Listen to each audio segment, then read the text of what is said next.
Hey, what's up guys, Benny here and welcome to another Call of Duty Warzone video. With Season 3 dropping, there's always a load of important changes and updates that we're simply not told about. Whether that's changes to the map or new things being added to the settings or just the best overall loadouts for any new or existing guns. So in this video, I'm going to tell you 13 secret things that you weren't told about for the Call of Duty Season 3 Warzone update. And if you find any yourself, please do go ahead and share them down in the comments below. Oh yeah, and we have now got to the point where 96.5% of you guys are not subscribed to the channel. Let's try and get that number down to 95% by subscribing and you'll win your next game of Call of Duty Warzone in Season 3. I promise. So one of the big things that you're going to notice straight away when you hop into a game of Warzone for the first time in Season 3 is that the floor loot has completely changed. They've overhauled every single weapon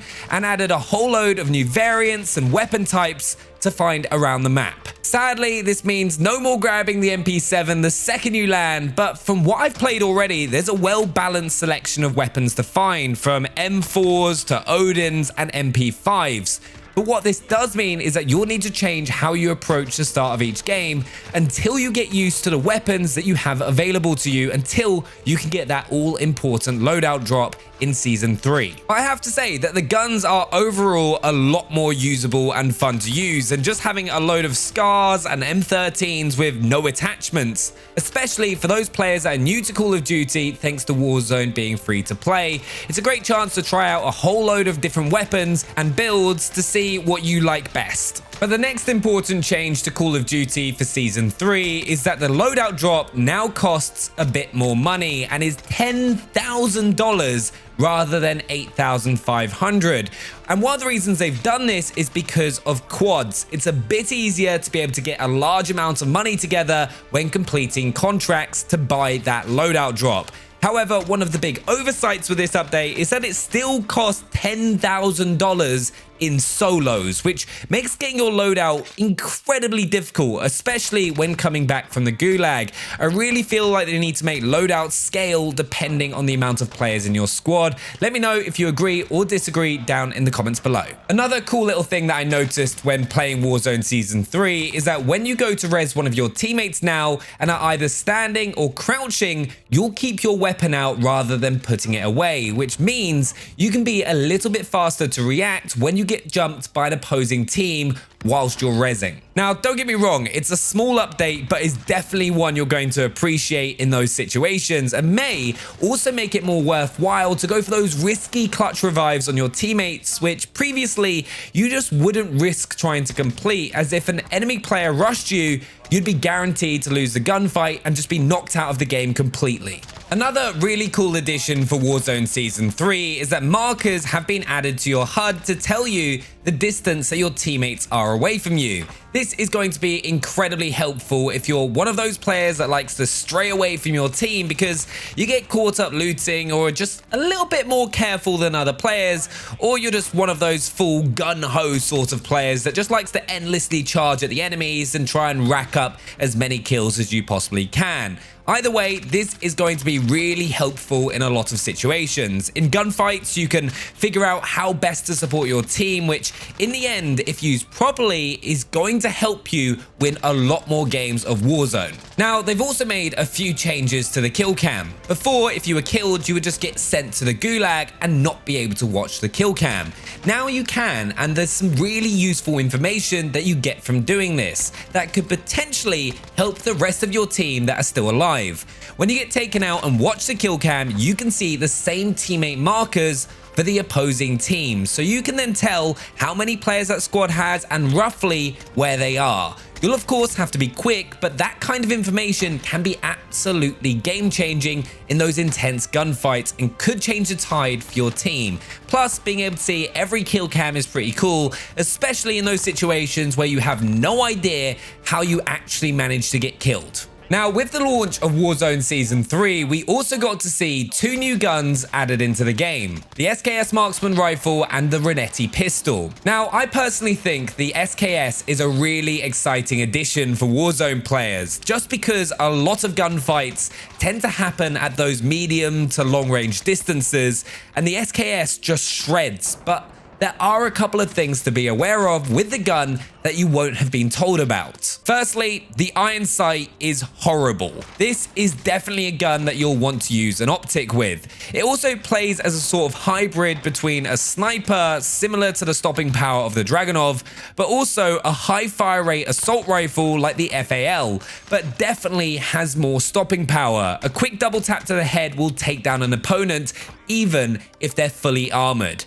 The downside with this gun is the recoil is very, very high, so being accurate, especially when you combine it with that high fire rate, is very, very difficult, especially when you unlock the weapon at level 31 in the battle pass and have no attachments for it. So you want to build the gun to just try and take as much of the recoil out of the weapon and stabilize it so you can do the most damage and land your shots. Now, this loadout you'll be able to get together pretty quickly. You'll want the F-Tac Landmark Barrel. That's going to increase the gun's damage range and increase the bullet velocity. Then choose an optic of your choice. Personally, I've been running the GI Mini Reflex as I've been using it like an assault rifle. Then you want that SKS rifle stock for increased aiming stability and aim walking steadiness. Then you want that Commando foregrip for recoil stabilization and aiming stability before adding the 30 round magazine. Now, those attachments you're going to get really early on in the game once you start using the SKS, which makes it a pretty solid assault rifle. Though remember that the gun uses sniper ammo, so you're probably going to want to pair it with an SMG like the MP7 for when someone gets right into your face. The Renetti pistol is also pretty interesting, but I don't think will make its way onto that many people's loadouts. But when you get the 3 burst attachment, it does give me the same vibe as the B23R from Black Ops 2. Also, it's worth mentioning that that SKS setup is great for leveling the gun up, but isn't the best overall setup for when it's max rank, which I'll be sharing on the channel later on in the week, so do make sure that you're subscribed. Oh, and it's a small change, but another update they did was give us a new animated background for the lobby loading screen before you boot up into a game of Warzone. It's a little bit brighter than what we had in Season 2, nothing major, but a nice change. Something else you'll probably want to do in Warzone Season 3 is, if you're a fan of mixing up your operator skin, is to make sure that you complete the brand new military sim challenges, which will give you a whole range of different operator skins that look like different military uniforms. Just remember that each skin has 4 missions to complete for you to be able to get the skin, and importantly, you also need to make sure that you've got the military sim operator equipped for you to be able to complete the missions. It's also worth mentioning, for those of you that are wondering why you're back to rank 55, is that with the new season, your level also got reset and you have another 100 levels to earn for Season 3. But don't worry, because you didn't lose anything in your class setups or loadouts. But along with those operator missions, you also have a load of Season 3 Warzone specific missions to complete that are great for getting extra experience and rewards. So do make sure to go and check those out in your missions and challenges tab.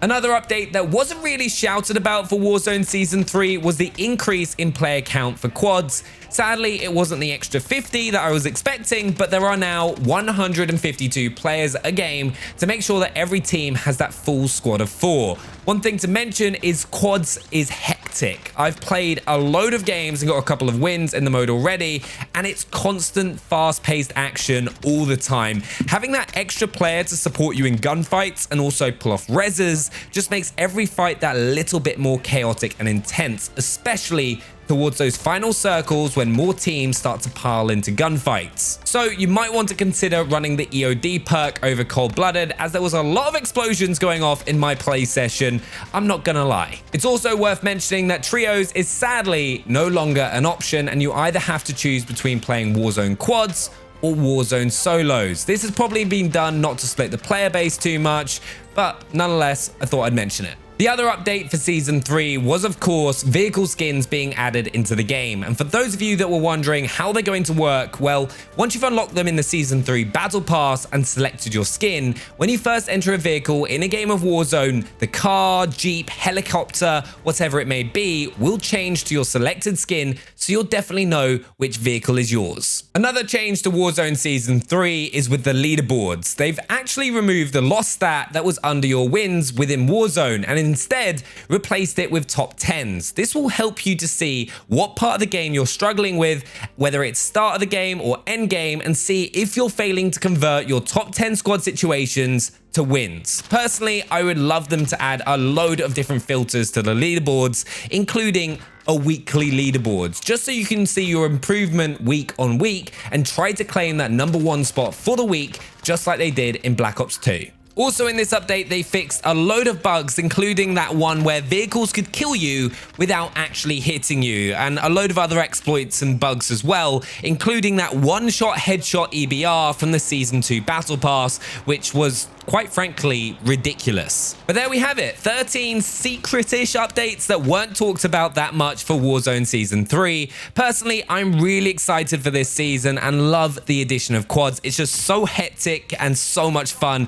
Do make sure to subscribe if you're new for more Call of Duty Warzone content. Smash the like button and share what you found in the new season down in the comments below. And I'll see you next time. Bye.